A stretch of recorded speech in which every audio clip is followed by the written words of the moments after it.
Italian revolutionary leader Giuseppe Mazzini was selected by the Illuminati to direct their revolutionary program throughout the world. He served in that capacity until he died in 1872.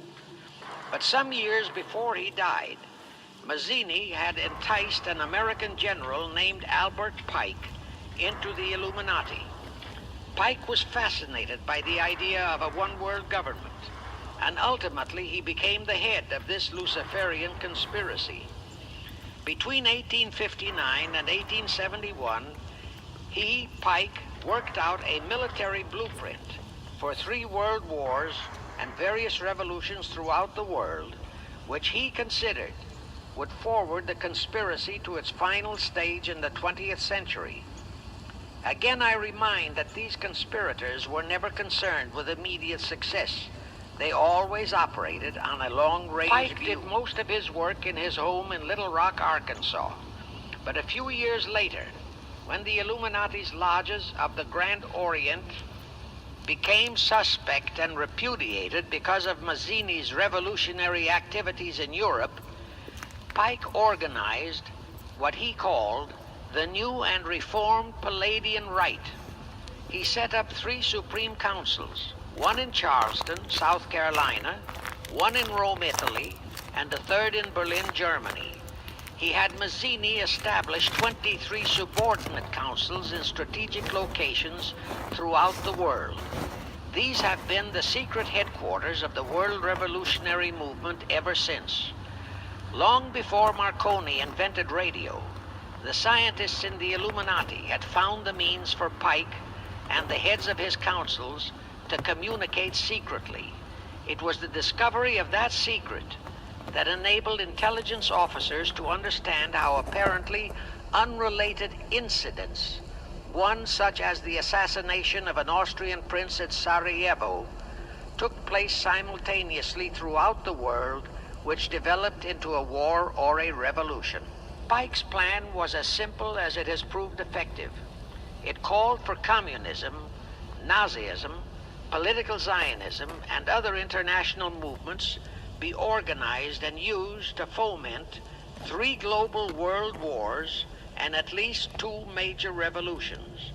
The First World War was to be fought so as to enable the Illuminati to destroy Tsarism in Russia, as vowed by Rothschild after the Tsar had torpedoed his scheme at the Congress in Vienna, and to transform Russia into a stronghold of atheistic communism. The differences stirred up by agents of the Illuminati between the British and German empires were to be used to foment this war. After the war would be ended, communism was to be built up and used to destroy other governments and weaken religions. World War II, when and if necessary, was to be fomented by using the controversies between fascists and political Zionists. And here let it be noted that Hitler was financed by Krupp, the Warburgs, the Rothschilds, and other internationalist bankers, and that the slaughter of the supposed 600,000 Jews by Hitler didn't bother the Jewish internationalist bankers at all. That slaughter was necessary in order to create worldwide hatred of the German people and thus bring about the war against them. In short, this Second World War was to be fought to destroy Nazism and to increase the power of political Zionism so that the State of Israel could be established in Palestine. During this World War II, international communism was to be built up until it equaled in strength that of united Christendom. When it reached that point, it was to be contained and kept in check until required for the final social cataclysm.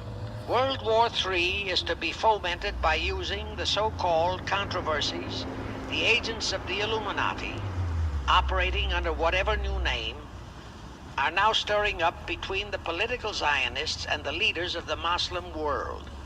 That war is to be directed in such a manner that all of Islam and political Zionism, Israel, will destroy each other, while at the same time the remaining nations, once more divided on this issue, will be forced to fight themselves into a state of complete exhaustion.